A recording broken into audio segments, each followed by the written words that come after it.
सर्वांनी आपल्या जागेवर बसून घ्या. सर्वांनी आपल्या जागेवर बसून. जय जय राम कृष्ण हरी हरी जय राम कृष्ण हरी हरी जय राम कृष्ण हरी जय राम हरी जय राम हरी जय राम हरी जय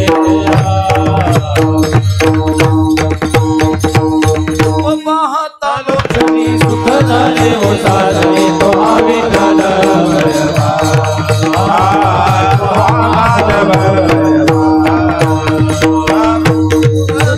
जोडी पुन्हा विठ्ठली आवडी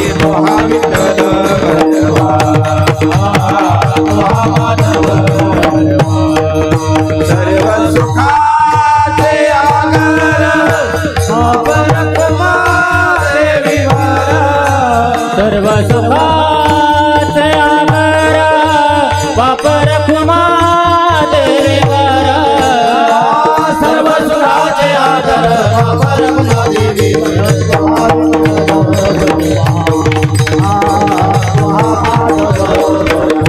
जय राम कृष्ण हरी जय राम कृष्ण हरी जय राम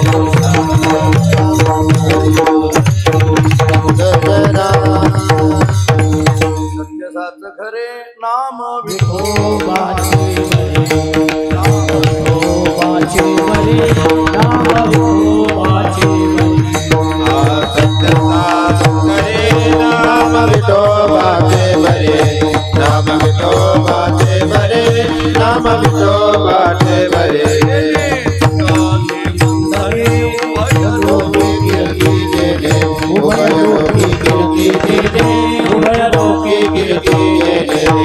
सुटाती बंधने उभय लोकी कीर्ति जने उभय लोकी कीर्ति जने उभय लोकी कीर्ति जने भावजाचे गाठिया लाभ उठावती जाति लाभ उठावती जाति लाभ उठावती भावजाचे गाठिया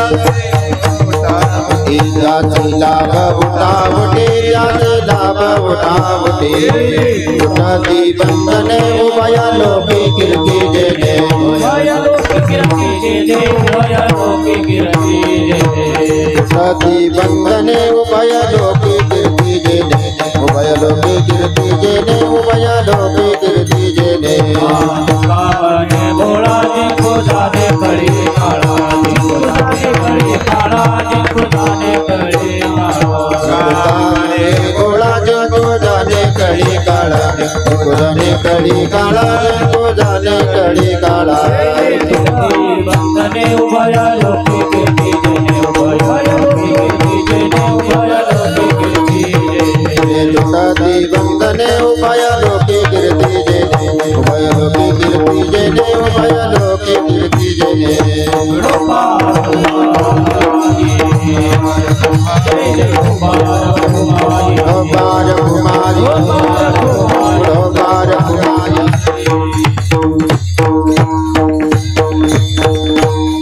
सत्य साचकारे नाम विठोबाचे बरे नाम विठोबाचे बरे नाम विठोबाचे बरे सत्य साचकारे नाम विठोबाचे बरे नाम विठोबाचे बरे नाम विठोबाचे बरे होय नि तुटती बंधने बंधने होय नि तुटती बंधने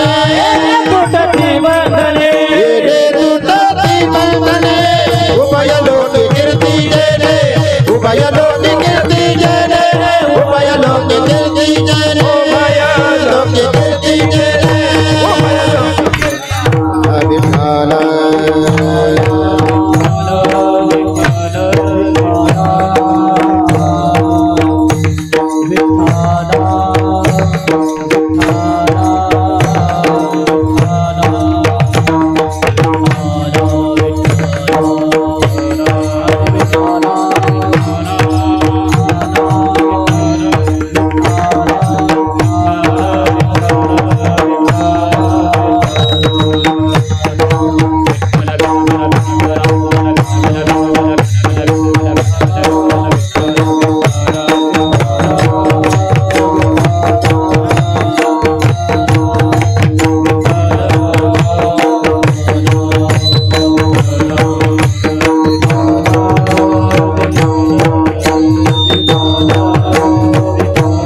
महाराज सत्यसाच खरे नाम विठोबाचे बरे येणे तुटती बंधनी उभय लोकी कीर्ती जेनी भाव ज्याची गाठी त्यासी लाभ उठा उठी येणे तुटती बंधनी उभय लोकी कीर्ती जेनी तुका म्हणे भोळा जिंको जाणे कळी काळा येणे तुटती बंधनी उभय लोकी कीर्ती जेनी पांडुरंगा करू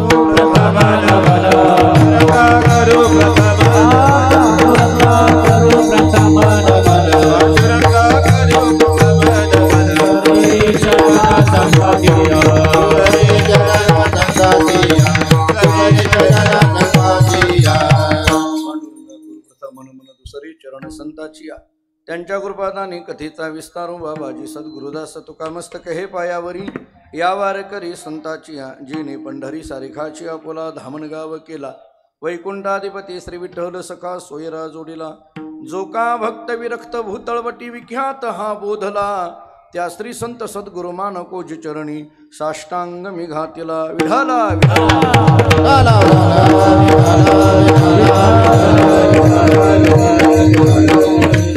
सत्यसाच खरी नाम विठोबाचे बरे येणे तुटती बंधनी उभयलोकी कीर्ती जेनी प्रस्तुत कीर्तन रूपी सेवेकरिता म्हणजे निरूपणाकरिता प्राप्त असणारा भंग महान भगवत भक्त जगद्गुरु श्री संत तुकाराम महाराज यांचा अत्यंत प्रसिद्ध महत्त्वाचा नामपर प्रकरणातील नामाचं स्वरूप सांगणारा गोड असा चारचरणाचा भंग आहे. या भंगातून जगद्गुरु श्री संत तुकाराम महाराज नामाचं स्वरूप सांगतात 1, नामाचा परिणाम सांगतात 2, नामाची अनुभूती सांगतात 3 आणि नामधारकाचं सामर्थ्य सांगतात 4. विठ्ठला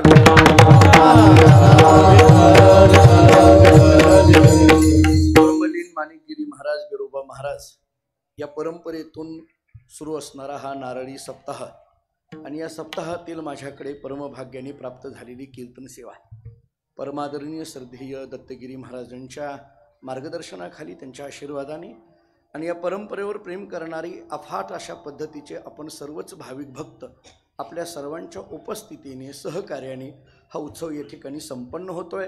या उत्सवामध्ये माझ्याकडे ही कीर्तनाची सेवा आहे. प्रथमतः मी आपली सगळ्यांची माफी मागतो. मला यायला उशीर झाला त्याच्याबद्दल माफी मागतो. पण उशीर का झाला हे सांगून पुन्हा उशीर करत नाही. आता मी लगेच बोलायला सुरुवात करतो.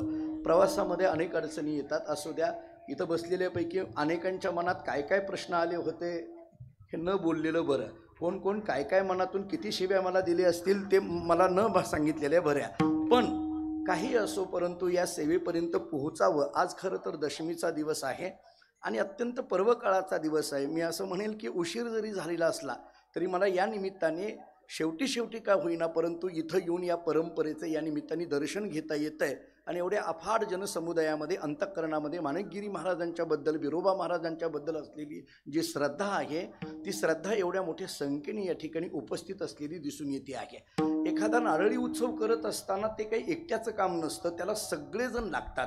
आणि म्हणून एवढ्या मोठ्या संख्येने, गाव तसं किती मोठं आहे मला माहीत नाही किंवा या परिसरामधली किती संख्या मोठी आहे हे मला माहीत नाही, परंतु मी एवढं म्हणेल की या परिसराचं मन मोठं आहे हे या उत्सवाच्या सगळ्या उंचीवरनं आपल्याला दिसून येतं. आणि माणसाच्या जीवनामध्ये मनाची उंची ही श्रेष्ठ ठरत असते. जगद्गुरु श्री संत तुकाराम महाराजांनी त्या अनुषंगानेच या अभंगाचा विचार केला असं म्हणायला हरकत नाही. कारण मनशुद्धीकरिता जी वेगवेगळी साधनं आपल्याकडे सांगितली जातात त्याच्यात महत्त्वाचं साधन जे सांगितलं जातं ते नामाचं हे अत्यंत महत्त्वाचं आहे.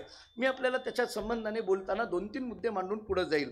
हे नामनावाच्या साधनाचा तुकाराम महाराजांनी या अभंगातून जो विचार केला, नेमकं या नामनावाच्या मार्गाचा विचार करत असताना नेमकं तुकोबारांना मांडायचंय नेमकं काय. मी 2 महत्त्वाची वाक्य आपल्याला सांगतो. मानवी जीवनामध्ये एक वर्ग असा आहे की ज्याच्याकडे साधनाचा स्वीकार आहे परंतु साध्याची निश्चिती नाही. आणि समाजामध्ये दुसरा वर्ग असा आहे की ज्याच्याकडे साध्याची निश्चिती आहे पण साधनाचा स्वीकार नाही. मी आपल्याला सोपे प्रश्न उत्तरं देऊन त्याची पुढे जातो. याचा अर्थ समाजामध्ये एक वर्ग असा आहे की त्याला काय व्हायचं हे माहीत आहे पण ते होण्याकरता काय करावं लागतं हे माहीत नाही. आणि समाजामध्ये दुसरा वर्ग असा आहे काय करतो हे माहीत आहे पण हे केल्याने काय होणार आहे हे माहीत नाही. मी उदाहरणं देऊन पुढे जातो. एक वर्ग असा आहे की त्याला काय व्हायचं हे माहीत आहे पण ते होण्याकरता काय करावं लागतं माहीत नाही. अगदी साधं सोपं उदाहरण देऊन पुढे जातो. 4थीचा मुलगा आहे. 4थीच्या मुलाला विचारा तुला मोठेपणी काय व्हायचं, ते लगेच उत्तर देतो कलेक्टर व्हायचं, रोज शाळा बुडवतो. उदाहरण संपलं. कळालं का? पहा, म्हणजे काय व्हायचं हे माहीत आहे पण ते होण्याकरता काय करावं लागतं हे मात्र माहीत नाही. दुसरा वर्ग असा आहे की त्याला काय करतोय हे माहीत आहे, पण हे केल्याने काय होणार आहे हे माहीत नाही. एखाद्याच्या घरी गेलो, एखाद्या मुलाला विचारलं काय चाललंय, तो म्हणतो 12वीची परीक्षा चालली आहे. आपण लगेच पुढला प्रश्न विचारतो, मग पुढं काय ठरवलंय, तो म्हणतो बघू जमल तसं. हे काही उत्तर आहे का? 12वीच्या विद्यार्थ्यांनी बघू जमल तसं असं उत्तर देऊन जमत नाही. आपल्याकडे त्याला टर्निंग पॉईंट असं म्हटलं जातं. याचा अर्थ एक वर्ग असा आहे त्याला व्हायचं माहीत आहे, पण ते होण्याकरता काय करावं लागतं हे माहीत नाही. आणि दुसरा वर्ग असा आहे काय करतोय हे माहीत आहे, पण हे केल्याने काय होणार आहे हे माहीत नाही. साधनाची आणि साध्याची निश्चिती माणसाच्या जीवनामध्ये फार महत्त्वाची आहे. आणि म्हणून परमात्म तत्व हे जर साध्य असेल तर त्याच्याकरता साधन काय करावं याचा विचार तुकाराम महाराजांनी या अभंगातून केला आहे. विठ्ठल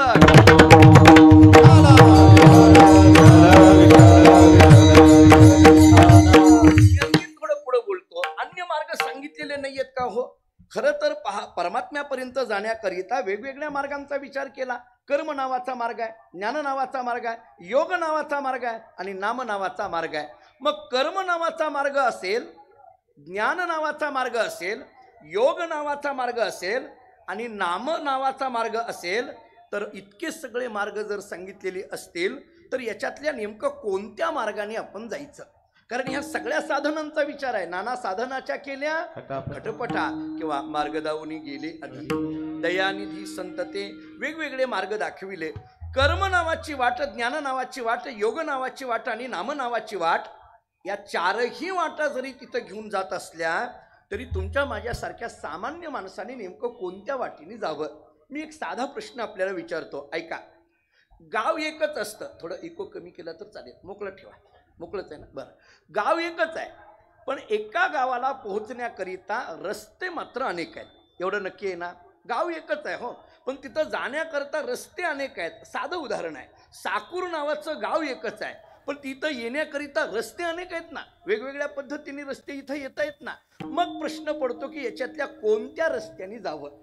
परमात्मा नावाचं साध्य एक आहे, पण तिथं पोहोचण्याकरिता रस्ते सुद्धा अनेक आहेत. एक कर्माचा रस्ता आहे, एक ज्ञानाचा रस्ता आहे, एक योगाचा रस्ता आहे आणि एक नामाचा रस्ता आहे. मग आपल्याला सारख्या सामान्य माणसाला प्रश्न पडतो यातल्या कोणत्या रस्त्याने जावं?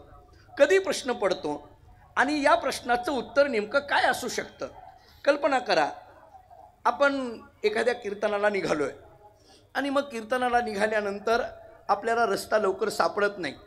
बरं, कीर्तनाला येईपर्यंत माणसं फार फोन करत असतात. बरं, ज्याच्याकडे नंबर आहे तो फोन करत राहतो. गाडीत कोण कोण आहे तितक्या सगळ्यांना फोन करत राहतो. बरं, गंमत अशी, आता आम्हा सगळ्यांनाच आदरणीय किशोरजी आहेत, सगळे आपण रुपेशजी आहेत, या सगळ्यांना माहीत आहे की बऱ्याच वेळेला कीर्तनाला येईपर्यंत माणसं एवढी फोन करतात, कीर्तन करून गेल्यानंतर महाराज गेले का गेले हे बघायलाही कोणी फोन करत नाही. नंतर ते पोहोचले का, काय झालं त्यांचं हे कोणी करत नाही. पण येईपर्यंत पुष्कळ फोन असतात.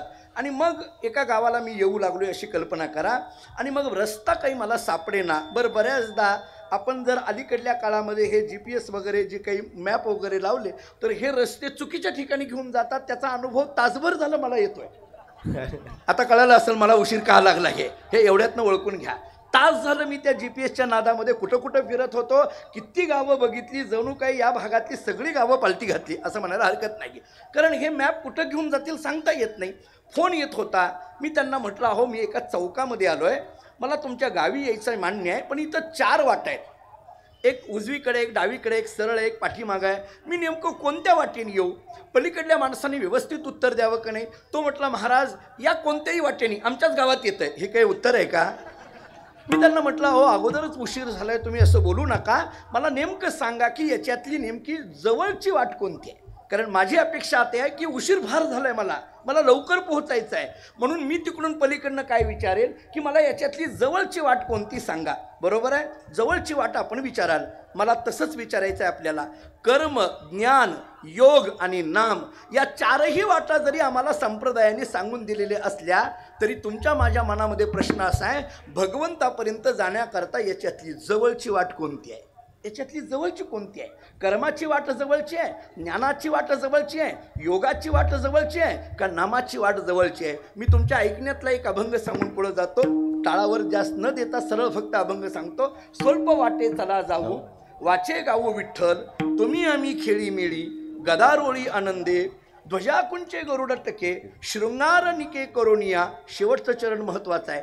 तुका म्हणे हेची नीट जवळी वाट वैकुंठा. मला या जवळी शब्दाला जरा अंडरलाईन करा. जवळची वाट जर कोणती असेल तर वाचे गावो विठ्ठल ही जवळची वाट आहे. म्हणून कर्म, ज्ञान, योग आणि नाम या चारही वाटा जरी भगवंतापर्यंत घेऊन जाणाऱ्या असल्या तरी याच्यातली जवळची वाट ही नाम आहे. या जवळच्या वाटेने निघावं म्हणून तुकाराम महाराजांनी या भंगातून नामाचा विचार केला असं म्हणा. हा माझा झाला एक मुद्दा. पण एवढ्यावर थांबत नाही. आता थोडं तेच उदाहरण घ्या. कोणतं? की मी निघालोय प्रवासाला, कीर्तनाला येऊ लागलोय, चौकामध्ये अडकलोय, रस्ते 4 आहेत, मी तिकडून फोन येत आहेत, मी त्यांना विचारलं कोणत्या रस्त्याने येऊ, त्यांनी सांगितलं कोणतेही या. मी त्यांना म्हटलं अहो जवळचा सांगा. मला त्यांनी सांगितलं महाराज एक काम करा, तुमच्या उजव्या हाताला जो रस्ता आहे का नाही तो जवळचा आहे, तुम्ही या. आता मी लगेच गाडी उजव्या हाताला घ्यावी का नाही, लगेच वळवावी आणि निघावं का नाही? मी तसं करत नाही. मी आणखीन एक प्रश्न विचारतोय. ऐका मानसशास्त्र कसं आहे. मी आणखीन एक प्रश्न विचारतो. मी त्यांना म्हणतो अहो जवळची वाट उजव्या हाताची आहे मान्य आहे, पण ती चांगली आहे का? हा पुढला प्रश्न आहे माझा. आपला पुढला प्रश्न काय असतो? ती चांगली आहे का? म्हणजे आपल्याला रस्ता जवळचाही पाहिजे असतो आणि चांगलाही पाहिजे असतो. आणि तुम्हाला महाराष्ट्राच्या रस्त्याची गणित सांगू, जे रस्ते जवळचे ते चांगले नाहीत आणि जे चांगले आहेत ते जवळचे नाहीत. विठ्ठला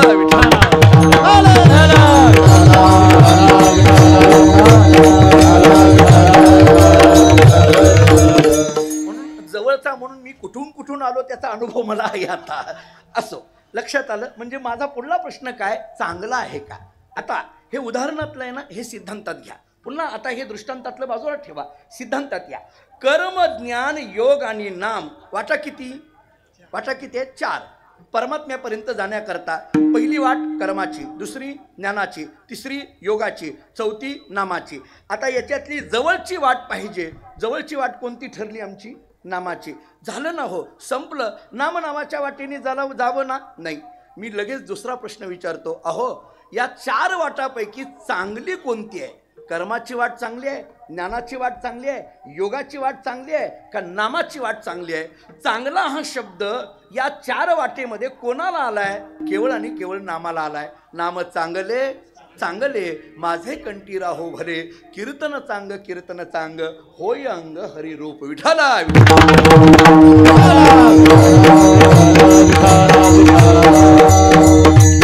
बघा, मनामधल्या 2 प्रश्न, त्या 2 प्रश्नाची उत्तरं, त्या अनुषंगाने केलेला दृष्टांत आणि त्या अनुषंगाने केलेला सिद्धांत. आपला विषय काय चाललाय? आपण रस्त्याने चाललो, चौकामध्ये आलो, गावामध्ये जायचं आहे, पलीकडून विचारलं जवळचा रस्ता कोणता, त्यांनी सांगितलं उजव्या बाजूचा रस्ता जवळचा आहे. मग मी दुसरा प्रश्न विचारला, अहो तो चांगला आहे का? त्या माणसाने सांगितलं महाराज तो चांगला आहे, त्याच रस्त्याने या.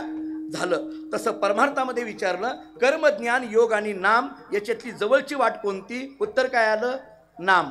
याच्यातली चांगली वाट कोणती? उत्तर काय आलं? नाम. संपूर्ण विषय. आता लगेच निघावं ना? नाही. आणखीन एक प्रश्न सांगतो. मानसशास्त्र कसं आहे पहा. आपलं मन कसं आहे.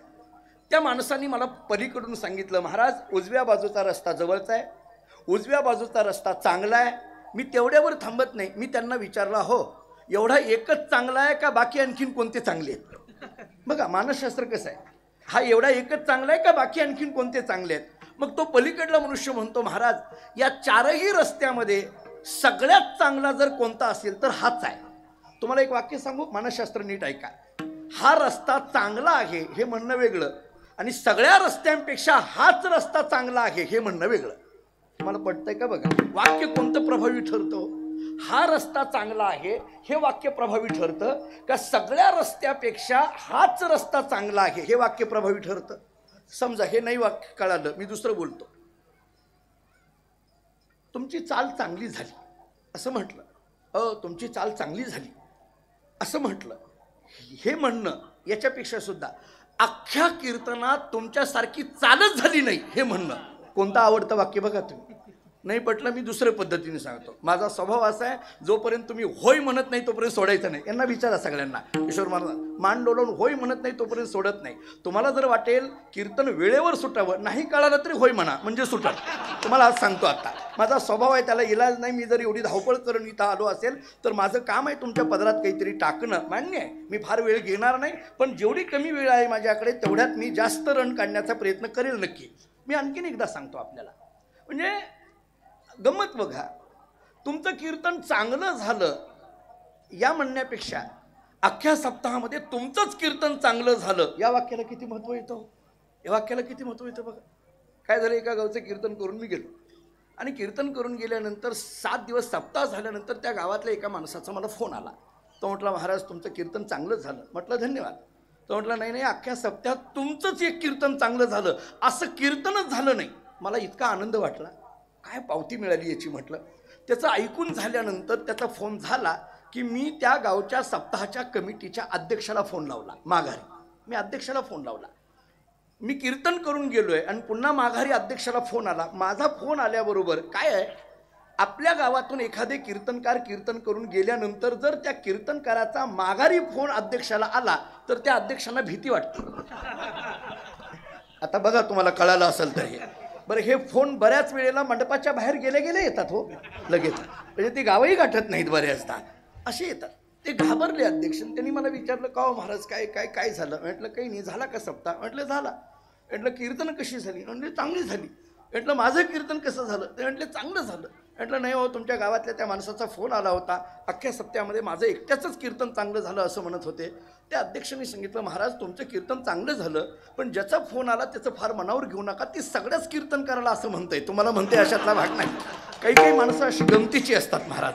आता मला आपल्याला बोलायचं आहे, कर्म ज्ञान योग आणि नाम याच्यामध्ये जवळची वाट कोणती आहे. नाम. चांगली वाट कोणती आहे. नाम. पण माझा प्रश्न असा आहे, ही एकच चांगली आहे का आणखीन कोणती चांगली आहे, का सगळ्या वाटांपेक्षा ही चांगली आहे.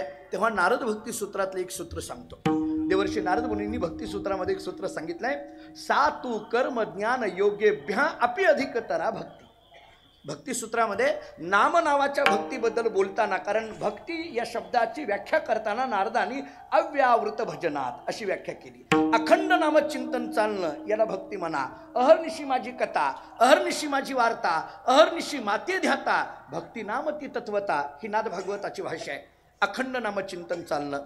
मग अशी जी भक्ती आहे, ही भक्ती कर्म ज्ञान योग अपि अधिकतरा, कर्म ज्ञान आणि योगापेक्षा सुद्धा श्रेष्ठ आहे. आता माझ्या पुढे 3 मुद्दे आले. जर नाम कर्म ज्ञान योगापेक्षा श्रेष्ठ असेल तर मला असे 3 मुद्दे करावे लागतील. कर्मापेक्षा भक्ती श्रेष्ठ 1, ज्ञानापेक्षा भक्ती श्रेष्ठ 2 आणि योगापेक्षा भक्ती श्रेष्ठ 3. मला आता ते सिद्ध करावं लागेल. जर कर्मापेक्षा भक्ती श्रेष्ठ म्हणायचं असेल तर कर्मामध्ये उणीव दाखवावं लागेल. ज्ञानापेक्षा भक्ती श्रेष्ठ म्हणावी लागत असेल तर ज्ञानामध्ये उणीव दाखवावं लागेल. आणि योगापेक्षा भक्ती श्रेष्ठ म्हणायचं असेल तर योगामध्ये उणीव दाखवावं लागेल. उणीवा काय आहेत पहा, ऐका. आता ज्ञानेश्वरीतल्या एका ओवीने मी आपल्याला बोलून पुढे जातो. कर्मापेक्षा भक्ती श्रेष्ठ, मुळात कर्मात उणीव काय. ज्ञानोबाराय असं सांगतात. ज्ञानोबारांनी केलेलं चिंतन फार गोड आहे. ज्ञानेश्वर महाराज सांगतात, या कर्मामध्ये एकच उणीव आहे. काय, याच्यामध्ये कर्तृत्वाचा मद निर्माण होण्याची शक्यता आहे. ज्ञानेश्वर महाराज असं सांगतात, तैसा कर्तृत्वाचा मधू आणि कर्मफलाचा अस्वादू, या दोहीची नाम बंधू कर्माचा की. ज्ञानोबाराय बोलतात, कर्तृत्वाचा मद आणि कर्मफलाची आसक्ती या कर्मामध्ये निर्माण होण्याची शक्यता आहे. कर्म करत असताना हे मी करतो असा मी कुठंतरी या कर्माच्या संबंधाने किंवा फलाची आसक्ती कुठंतरी या कर्माच्या संबंधाने निर्माण होण्याची शक्यता आहे. आणि ही आसक्ती कर्मामध्ये येते आणि ही आसक्ती कर्मातली घालवायची असेल तर त्या कर्माला भक्तीची जोड द्यावी लागते. म्हणजे कर्मातली उणीव भरून काढण्याचं काम जर भक्ती करत असेल तर कर्मापेक्षा भक्ती श्रेष्ठ झाली. हा माझा पहिला मुद्दा पटतोय का बघा. मी आता दुसरा सांगतो, ज्ञानापेक्षा भक्ती श्रेष्ठ. आता ज्ञानात उणीव काय, ज्ञानोबारांचं चिंतन आहे का. ज्ञानोबाराय एवढं गोड सांगतात. ज्ञानोबाराय बोलतात, नवल अहंकाराची गोठी विशेष नलगे अज्ञाना पाठी, सज्ञानाचे झोंबे कंठी नाना संकटी नाचवी. ज्ञानोबाराय बोलतात, हा अहंकार असा गमतीच आहे, तो अज्ञानाच्या मागं लागत नाही पण ज्ञानी म्हणून घेणाऱ्याला सोडत नाही. पहा अहंकार कसा आहे, अज्ञानाच्या मागं लागत नाही. थोडं स्पष्ट बोलू, मंडपामध्ये इथं कुठंतरी अहंकार बसलेला असतो, कुठंतरी खांबावर. एखादा मनुष्य मंडपात येऊन जर म्हणायला लागला, आपल्याला याच्यातलं काही कळत नाही, अहंकार म्हणते हे आपलं गिराईकच नाही. पण इथं येऊन जर एखादा म्हणायला लागला, आपल्याला याच्यातलं फार कळतं, अहंकार म्हणतो तुझ्याच मानेवर बसायचं आहे, थांब. म्हणजे अहंकार असा आहे, कळतं म्हटलं की अहंकार येऊन बसतो. म्हणून ज्ञानोबाराय बोलतात या अहंकाराचं नवल आहे की कधी मानेवर येऊन बसेल सांगता येत नाही. अद्वैत वेदांतांनी तर चिंतन केलंय, अहम ब्रह्म अस्मी याच्यातला अहम सुद्धा अद्वैत वेदांताला चालत नाही. मी ब्रह्म आहे याच्यातला मी सुद्धा अद्वैत वेदांताला चालत नाही. याचा अर्थ ज्ञानामध्ये अहंकार निर्माण होण्याची शक्यता आहे. ऐका, ज्ञानामध्ये अहंकार निर्माण होण्याची शक्यता आहे. बरं, बऱ्याच वेळेला असं गमत होऊन जाते, अहंकार कुठून कसा येईल सांगता येत नाही. नामदेवरायांचे शब्द आहेत, अहंकाराचा वारा न लागो राजसा. नामदेवराय बोलतात वारा सुद्धा त्याचा लागू नये, कधी कुठून कसा आतमध्ये येईल सांगता येत नाही. गमतीनं काही काही लोक तर अशी बोलतात, मला कशाचाच अहंकार नाही, हा सुद्धा अहंकार सांगतात. ही गंमत आहे. अहंकाराने सांगतात मला कशाचाच अहंकार नाही, ही गंमत आहे. आणि म्हणून ज्ञानामध्ये निर्माण झालेला अहंकार जर काढायचा असेल तर या ज्ञानाला भक्तीची जोड द्यावी लागेल. म्हणजे ज्ञानाची उणीव जर कोण भरून काढत असेल तर ती भक्ती काढते आहे. म्हणून ज्ञानापेक्षा भक्ती श्रेष्ठ आहे. विठ्ठल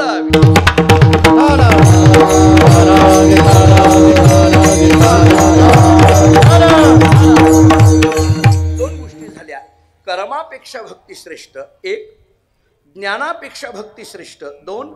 आता राहिला तिसरा मुद्दा कोणता, योगापेक्षा भक्ती श्रेष्ठ. आता योगात उणीव काय आहे याची शोध घ्या. योगाचा विचार जर करायचा झाला तर ज्ञानोबाराय आम्हाला सांगतात, योगाची या वाटा जे निघाली गा सुवटा, तया दुःखाचीच वाटा भागाली. योगयाग विधी एनेनो हे सिद्धी, वायाची उपाधी दंभधर्म, असं चिंतन केलं. योगाबद्दल बोलत असताना ज्ञानोबाराय बोलतात, तहानिलिया तहानची पियावे आणि भुकेलिया भुकची खावे. जमेल का हो तुमच्या माझ्या सामान्य माणसाला? तहान लागली पाणी पिलो असं समजायचं. ऐका, तहान लागली पाणी पिलो असं समजायचं आपल्याला शक्य आहे का? आपल्याला बाटली लागते पाण्याची, गुळ लागतो, मध्ये मध्ये पाणी प्यायला लागतं, आपल्यासारख्याला ते जमणं शक्य नाही. पण योगामध्ये मात्र तहान लागली पाणी पिलो असं समजायचं, भूक लागली जेवण केलं असं समजायचं. योगामध्ये कुठून ना कुठून तरी दुःख आहे. या योगातलं दुःख निवृत्त करण्याचं सामर्थ्य जर कशात असेल तर ते भक्तीत आहे. मी उदाहरण देतो, थोडं बारीक ऐका. आपल्याला माहीत असेल नवनाथांपैकी गहिनीनाथ आणि संत कबीरजी एकदा एका समुद्राच्या काठावर दोघांची भेट झाली. जुने कीर्तनकार फार गोड उदाहरण द्यायचे. मी वारकरी परंपरा आणि फड परंपरा चालवत असल्यामुळे माझी एक श्रद्धा अशी आहे, जुन्या मंडळींनी जर एखादी गोष्ट किंवा एखादी कथा सांगितलेली असेल, जी काही आपली पूर्वसूरी आहेत पूर्वज आहेत त्यांनी जर सांगितलेली असेल तर ती कथा कोणत्या ग्रंथात आली हे विचारायचं नाही, त्यांच्या मुखातून आली ना हाच त्याला आधार, दुसरा आधार शोधायचा. मी आपल्याला अशी अनेक, वैकुंठवासी दांडेकर मामांनी जर एखादी उदाहरण दिलं असेल, वैकुंठवासी जगन्नाथ अण्णांनी एखादं उदाहरण दिलं असेल, वैकुंठवासी विठ्ठलबुवा घुलेंनी एखादं उदाहरण दिलं असेल, आमच्याकडे फड परंपरेमध्ये वास्कर महाराज, देहूकर महाराज, नामदास महाराज किंवा गड परंपरेमध्ये अशी वेगवेगळी परंपरा आहेत, याच्यामध्ये जर एखादं उदाहरण आलं असेल तर ते कोणत्या ग्रंथात हे शोधायचं नाही. परंपरेने काही काही गोष्टी त्या ठिकाणी त्याच सांगाव्या लागतात. थोडं पुढं बोलू. जसं काही काही सिद्धांताला तेच दृष्टांत देणं गरजेचं आहे, तसं मला असं वाटतं काही काही अभंगाला त्या त्या प्रमाणाला त्याच चाली म्हटलं तर गोड लागतात.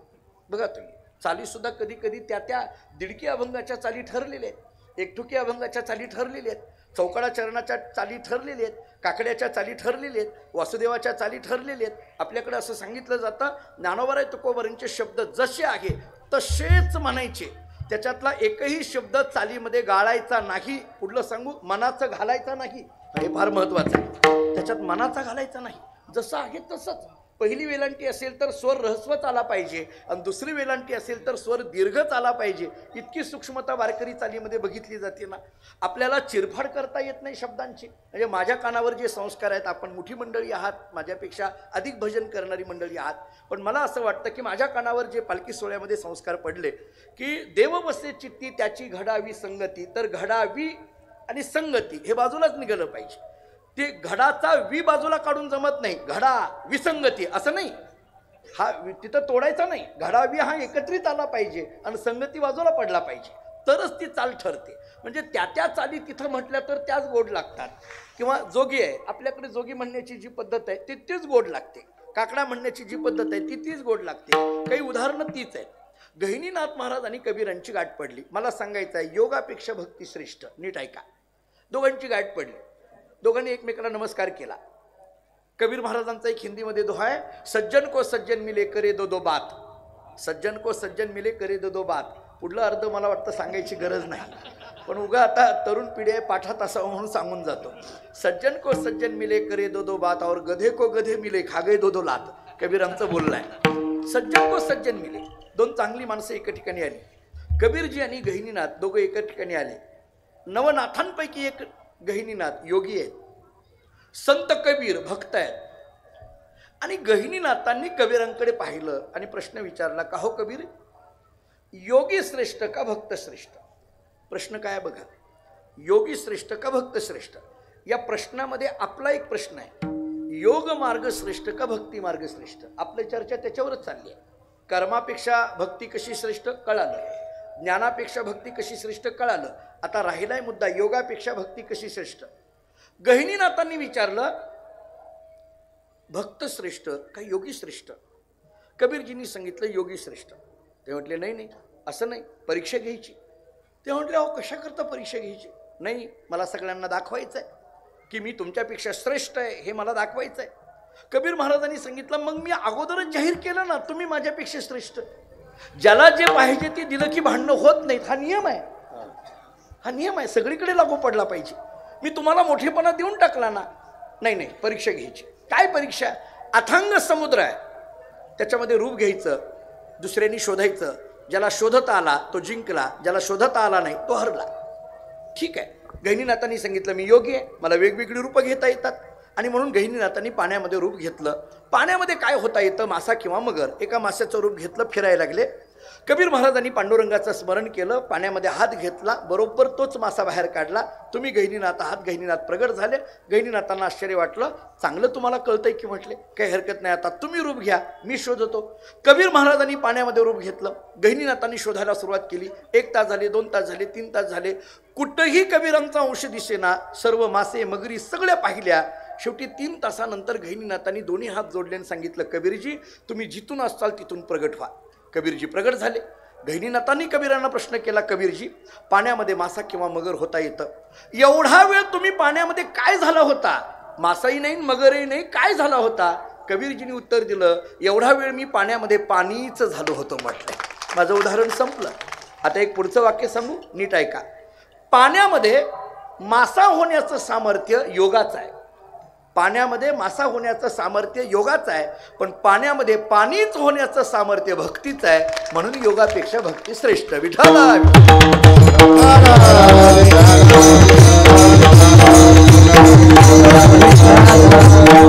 म्हणून कर्म ज्ञान योग अपि अधिकतरा भक्ती. 3 प्रश्न होते, तिन्हीची उत्तरं मिळाली. कर्म ज्ञान योग या नाम, याच्यामध्ये सोपा मार्ग नामाचा आहे, चांगला मार्ग नामाचा आहे. या 3ही मार्गापेक्षा चांगला मार्ग नामाचा आहे. आता प्रश्न पडला की हे नाम नेमकं आहे तरी कसं? ज्या नामाबद्दल इतकी प्रस्तावना आत्तापर्यंत झाली ते नाम नेमकं आहे तरी कसं? अखंड ज्या नामामध्ये जगद्गुरु तुकाराम महाराज आहेत. कुणीतरी तुकाराम महाराजांना विचारलं, महाराज कर्मज्ञान योगापेक्षा जे नाम श्रेष्ठ आहे ते नाम चांगलं आहे का वाईट आहे? सत्य आहे का असत्य आहे? खरं आहे का खोटं आहे? अभंगाचं पहिलं सत्य साच खरे, सत्य साच खरे, सत्य साच खरे, सत्य साच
स्वरूप सांगितलं.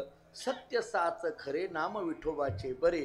याचा अन्वय असा करा, सत्य साच खरे बरे नाम विठोबाचे. 4 शब्द एकत्रिताना. आता सत्य म्हणजे काय, साच म्हणजे काय, खरं म्हणजे काय आणि बरं म्हणजे काय, हे 4 शब्द कळाले. भगवंताच्या नामाचं स्वरूप कळालं. पहिला शब्द घ्या, सत्य. मुळात सत्य शब्दाचा अर्थ काय, मी 2-3 पद्धतीने पटवून देतो, ऐका.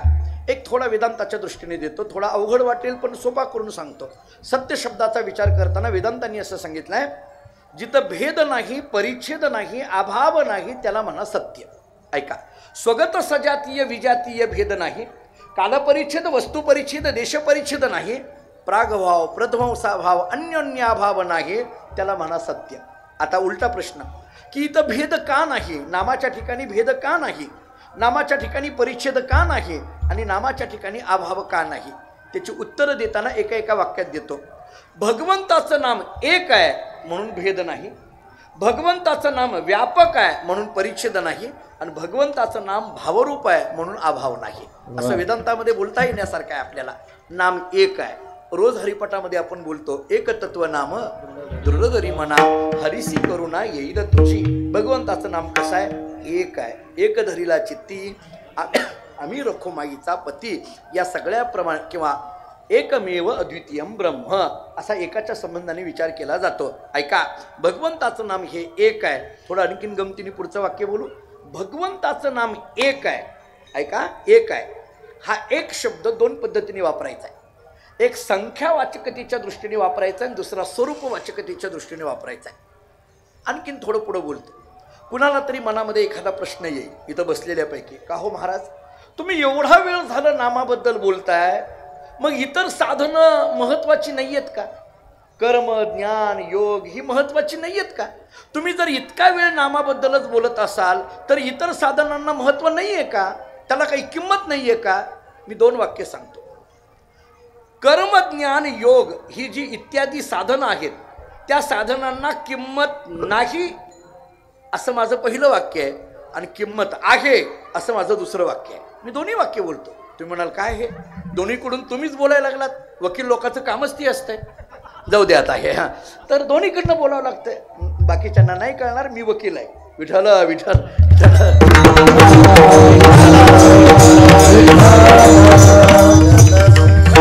माझ्यावर परिस्थिती अशी आली आहे की आता मला वकील म्हणा अशी म्हणायची वेळ आली. आता कोर्टात जायला वेळच मिळेल नाही. हे रोज कार्यक्रम कीर्तन सकाळ संध्याकाळची बघून बघून असो. थोडंसं पुढं ऐका. मी दोन्ही वाक्य सांगायला लागलो. जरी मी दोन्ही वाक्य बोलत असलो तरी मला त्याच्याकरता पटवून द्यायचं आहे. माझा मुद्दा काय चाललाय, कर्म ज्ञान योग आणि नाम या 4 साधनाचा विचार करताना नाम हे सत्य आहे का, तर ते एक आहे. सत्य आहे कारण ते एक आहे असं आपलं बोलणं चाललंय. मग कुणीतरी विचारतं मग इतर साधनांना महत्त्व नाही आहे का? माझा मुद्दा होता महत्त्व आहे आणि माझा मुद्दा होता महत्त्व नाही. कधी महत्त्व आहे आणि कधी नाही. एक दोहा सांगतो कबीर महाराजांचा, बारीक ऐका, फार गोड आहे दोहा. कबीर महाराज असं सांगतात, राम नाम को अंक है सब साधन है सुन, अंक गए कछु हात नहीं, अंक रहे 10 गुण. नीट ऐका, राम नाम को अंक है सब साधन है सुन, अंक गए कछु हात नहीं, अंक रहे 10 गुण. मला असं सांगायचं आहे, इतर साधनं ही शून्य आहेत. इतर साधनं ही शून्य आहेत. मग शून्याला काही किंमत असते का? इतर साधनांना कर्मज्ञान योगाला जर कबीर महाराज शून्य म्हणत असतील, सब साधन है सुन हा जर शब्द कबीर महाराजांचा असेल तर याचा अर्थ या सगळ्या साधनांना शून्य कबीर महाराज म्हणतात. मग मला सांगा शून्याला काय किंमत आहे? बोलून तुम्हाला मला सांगा, मी हातावर 5 शून्य काढले आणि म्हटलं मी तुम्हाला 5 शून्य देतोय, काय अर्थ आहे त्याच्यात? 5 शून्य दिले काय, 10 शून्य दिले काय, काय अर्थ राहणार आहे? शून्य शून्यच आहे. आता नीट ऐका. पण कबीर महाराज सांगतात याच्यात राम नाम को अंक है सब साधन है सुन, अंक गए कछु हात नहीं, अंक रहे 10 गुण. या शून्याला कधी किंमत आहे? याच्या पुढे अंक असेल तर. अंक नसेल तर याला काही किंमत नाही. मी उदाहरणच देतो, इथं गणितच देतो. हातावर मी 1 काढलं आणि याच्यावर 1 शून्य दिला, किती झालं? 10. 2 शून्य दिले, किती झालं? 100. 3 शून्य दिले, किती झालं? 1000. 4 शून्य दिलं किती झालं? बस झालं. आपली मजल किती आहे कळवून घ्या तेवढ्यात आता आहे. आपण काही युट्यूबर नाही काही नाही हे आपली मजल तेवढीच आहे. तिचं किती जाणार पुढं काय जाणार आहे संपलं एवढंच. असं म्हणण्यामुळे लोक एवढंच ठेवायला लागले. असं जाऊ द्या गमतीचे भाग सोडा. पण आपल्याला पुढची संख्या कुठं माहिती आहे जास्त. पण गणित बघा हे एकावर 1 शून्य दिला 10 2 दिले 100 म्हणजे या शून्यांना किंमत येऊ लागली ना. तुम्ही 4 शून्य आहेत आणि त्याच्या पाठीमागं 1 लावला की त्या शून्याला किंमत आली ना हो. पण मला असं बोलायचं आहे हा 1 पुसून टाकला हा 1 पुसून टाकला अंक गये. कबीरजी सांगतात कचू हात नाही. मी याच्यातला 1 पुसून टाकला काय राहिलं सांगा? शून्य. अहो नाही 4 शून्य राहिले. अहो काय राहिलं किंमत? 4 राहिले काय आणि 5 राहिले काय? काय किंमत राहिली? अंक गेल्यानंतर या शून्याला काही किंमत नाही. अंक असेल तर या सगळ्या शून्यांना किंमत आहे. जरा बोलू. कर्म ज्ञान योग ही सगळी साधनं आहेत पण या सगळ्या साधनांना किंमत कधी? जर इथं नाम असेल तर. याच्यातलं नाम गेलं तर याला काही किंमत नाही. म्हणून नाम सत्य आहे. विठ्ठल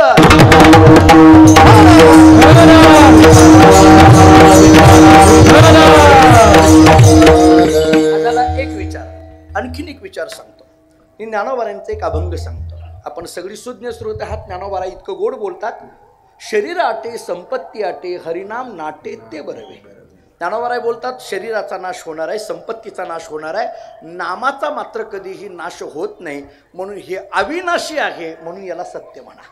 अवघाची आकार ग्रासीला काळी एकची निराळे हरीचे नाम.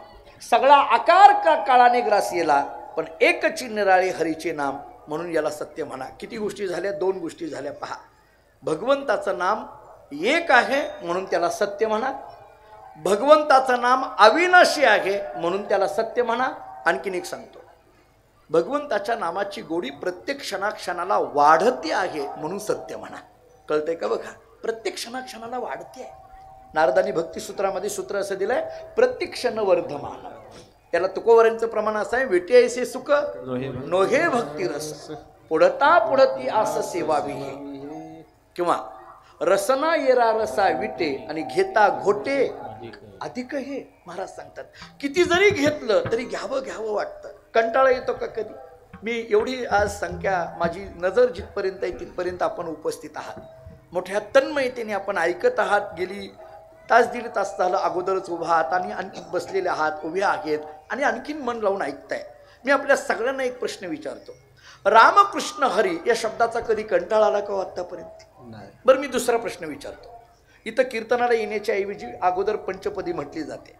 त्याच्यामध्ये सुंदरते ध्यान बहुतांशी अभंग आपल्याकडे ज्या त्या परंपरा कोणाकडे सुंदरते ध्यान कोणाकडे रूप पाहता जे काही परंपरा असेल ते असेल.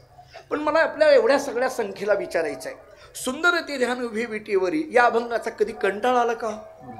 आपण रोजच काल बी तोच म्हटला होता पंचपदीत परवाही तोच आहे उद्याही तोच आहे. 16वं वर्ष आहे हे. गेली 16 वर्ष झाला हा अभंग म्हटला जातो. कधी कंटाळा आला का? सुंदरते ध्यान उभी विटेवर या अभंगाचा कधी कंटाळा आला का? थोडं माफी मागून बोलतो एखाद्या वेळेस या अभंगाला चाल लावणाऱ्याचा कंटाळा येतो. मी तुमच्याकडे बघत नाही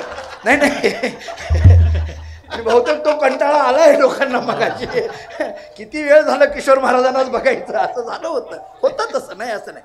पण त्या अभंगाचा कंटाळा नाही.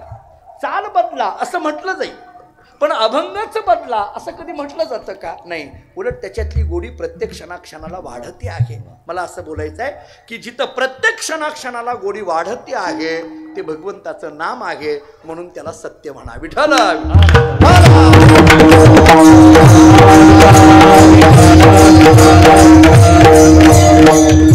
एक शब्द संपला माझा सत्य. दुसरा शब्द काय आहे? साच. साच शब्दाचा अर्थ काय? चांगलं. साच या शब्दाचा अर्थ आहे चांगलं. मग अशी आपण बोलून गेलो नाम चांगले भगवंताचं नाम चांगलं आहे. तिसरा शब्द खरं. खरं कशाला म्हणायचं? मी एकच प्रमाण देतो. तुका म्हणे तुची खरा येर वाऊगा पसारा. महाराज सांगतात बाकीचा सगळा पसारा आहे. याच्यामध्ये जर खरा कोण असतील तर तो एकच आहे. म्हणून भगवंताचं नाम खरं आहे सत्य आहे साच आहे खरं आहे. आणि चौथा शब्द बरं आहे. हे बरं म्हणजे काय? सोपं. बरं या शब्दाचा अर्थ सोपं. मी आपल्याला उदाहरणं देऊन जातो. भगवंताचं नाम उच्चार करायला सोपं आहे सोपं आहे. राम म्हणायला फार वेळ लागत नाही, पण परिणाम सांगू. राम म्हणता रामाची होईची, पदी बैसोनी पदवी घ्यायची. थोडं पुढं ऐका. विठ्ठल म्हणायला फार वेळ लागतो का? विठ्ठल विठ्ठल म्हणायला फार वेळ लागतो का? पण अर्थ किती महान आहे सांगू. 2 अर्थ सांगतो, नीट ऐका. विठ्ठल शब्दाचा एक अर्थ पुराणाने असा सांगितलाय. विठ्ठल शब्दामध्ये 3 अक्षर आहेत, एक वि, ठ आणि ल. शास्त्र आम्हाला असं सांगतं, विकारो विधाथाय ठकारो नीलकंठ हा लकारो लक्ष्मीकांत हा विठ्ठलाभिदिनी येते.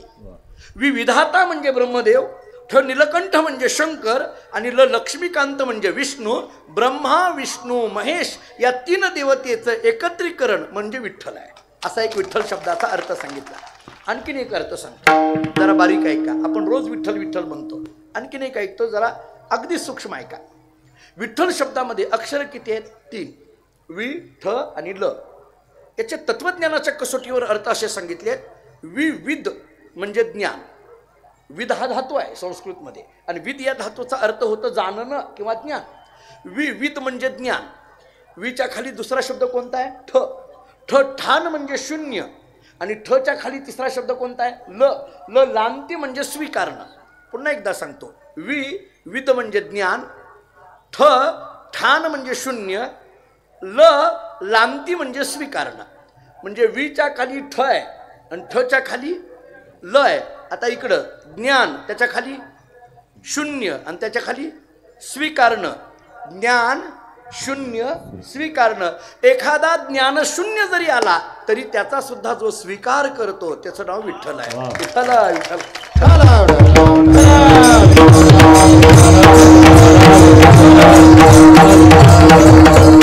महाराजांचंच प्रमाण आहे. मूड पापी जैसे तैसे उतरे कासे लापू. जैसे तैसे मध्ये हे बसवा. आता मूड आणि पापी तर कळतंय. हे कुणीतरी विचारलं, हे जैसे तैसे कैसे, हे ऐसे. असं लावून घ्या, काही हरकत नाही. मग झालं. मला काय बोलायचं होतं? बरं आहे, सत्य कळालं, साचं कळालं, खरं कळालं, बरं कळालं. कुणीतरी महाराजांना विचारलं, महाराज भगवंताच्या नामाचं स्वरूप कळालं, पण भगवंताच्या नामाचा परिणाम काय? महाराजांनी 2 परिणाम सांगितले अभंगाच्या दुसऱ्या चरणात. येणे तुटती बंधने,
येणे तुटती बंधने उभय लोकी कीर्ती जेणे. ऐका, पहिल्या चरणामध्ये स्वरूप कळालं, सत्य, साचं, खरं, बरं. आता दुसऱ्या चरणामध्ये फायदा म्हणजे परिणाम, 2 परिणाम. पूर्वार्धामध्ये येणे तुटती बंधने आणि उत्तरार्धामध्ये उभय लोकी कीर्ती जेणे. येणे तुटती बंधने हा पारमार्थिक फायदा आहे आणि उभय लोकी कीर्ती जेणे हा व्यवहारिक फायदा आहे. आता ऐका, येणे तुटती बंधने. मी थोडा पूर्वपक्ष करतो. आमचे गुरुजी, मी ज्यांच्याकडे अभ्यासाला होतो, गुरुवर्य भाऊ पाठामध्ये असताना, पाठशाळेत असताना फार गमतीने बोलायचे महाराज. ते असं म्हणायचे, येणे तुटती बंधने, पण ते म्हणताना असं म्हणायचे, अहो बंधने असती तर तुटती, नसती तर कशाने तुटती म्हणायचे. असं म्हणायचे ते. बंधनं असावी आणि मग तुटावी, बंधनच नसतील तर कशाने तुटती हो. बंधनं असावी ना. कोणीतरी तुकाराम महाराजांना विचारलं, महाराज तुम्ही मुक्त झाले का? महाराजांनी सांगितलं, वेड्या, मुक्त कासया म्हणावे, बंधन ते नाही ठावे. अरे ज्याला बंधन आहे त्याला जाऊन विचार. मला बंधनच नाही तर मुक्त झालो म्हणायचा विषयच येत नाही. मग जर बंधनच नसेल तर तुकाराम महाराज येणे तुटती बंधने का म्हणायला लागले? याचं उत्तर तुकोबारांच्या शब्दात सांगतो. बंधन नाही, खरं पाहायला गेलं मुक्त आहे, पण मुक्त होता परी बळे झाला बद्ध घेऊन या छंद माझे माझे. महाराज सांगतात खरं पाहायला गेलं तर जीव मुळातच मुक्त आहे, पण बळे झाला बद्ध. जुने कीर्तनकार एक उदाहरण सांगायचे. जी ज्येष्ठ मंडळी आपल्याकडे होऊन गेली, आपण ऐकलंही असेल. जुनी मंडळी फार गोड बोलायची. ते असं म्हणायचे, काय झालं म्हणे, एकदा एका कुंभाराकडे रात्रीच्या वेळेला एक 5-25 गाढवं आली. त्या कुंभाराला प्रश्न पडला, या गाढवाला बांधायला दोरी कुठून आणायची. त्याने एक दोरीचा तुकडा घेतला आणि त्या गाढवाच्या पायाला चिटकवला, बांधला नाही, फक्त चिटकवला. चिटकवल्याबरोबर त्या गाढवाला वाटलं बांधलं. तोच काढला दुसऱ्या गाढवाच्या पायाला चिटकवला, तोच काढला तिसऱ्या गाढवाच्या पायाला चिटकवला. बांधलं कुणालाच नाही, पण त्या गाढवांना काय वाटायला लागलं, बांधलं. कुठली गाढवं? हा कुंभाराच्या दारातली. मी बाहेर ढाब्यावर फिरणाऱ्या गाढवाचा विचार नाही सांगत नाही, कुंभाराच्या दारात. आता रात्रभर ती गाढवं उभा. सकाळ झाली, कुंभार त्या गाढवांच्या जवळ गेला आणि उगीच सोडल्यासारखं केलं. हॅक केल्याबरोबर त्या गाढवाला वाटलं सोडलं, निघालं. मला आपल्या साकूरकरांना प्रश्न विचारायचा आहे, बांधलंय का? नाही. सोडलं का? आता बांधलंच नाही तर सोडायचं काय प्रश्न आहे? बांधलं का? नाही. सोडलं का? नाही. बांधलं नसताना बांधलं बळच वाटायला लागलं कुणाला? हां, आपला विषयच नाही ते. बरं झालं तुम्ही उत्तर दिलं. हे मला तेच सांगायचं आहे. बांधलं नसताना जे बांधलं म्हणतं त्याचं नाव गाढव.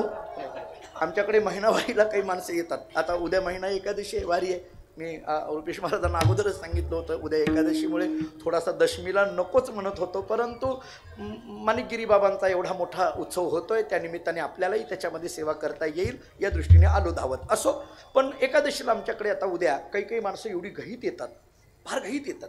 आम्ही म्हणतो अहो दिंडीला थांबा. नाही हो महाराज. बरं कीर्तनाला थांबा. नाही नाही नाही. मी म्हटलं अहो बरं फराळ करून जा.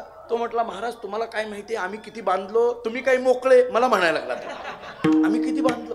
बांधलो नसताना वेदांत सांगू आपल्याला, वेदांत शास्त्र सांगता आत्मस्वरूप कशानेच बांधलेलं नाही. अन्नमय कोश, प्राणमय कोश, मनोमय कोश, विज्ञानमय कोश, आनंदमय कोश, या पंचकोशाच्या पलीकडे जे तत्व आहे ते आत्मतत्व आहे. ते कशानेही बांधलेलं नाही. बांधलं नाही पण बांधलं असं म्हणायला लागला, म्हणून त्याला परिणाम किंवा साधन सांगावं लागलं. येणे तुटती बंधने.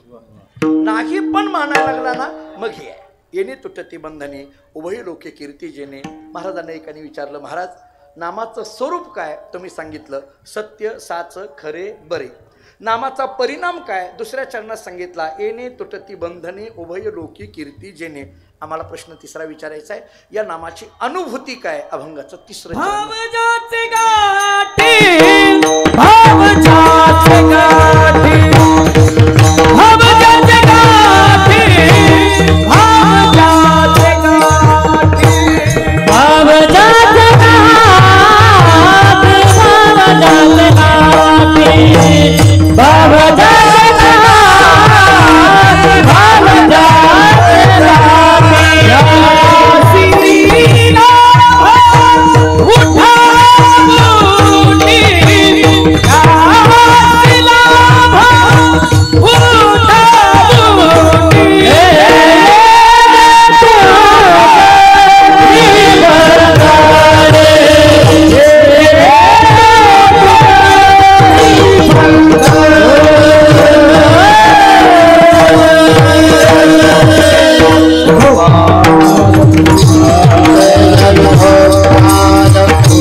उठी येणी तुटते बंधने उभयलोकी कीर्ती जेनी अनुभूती तिसऱ्या चरणामध्ये सांगितली.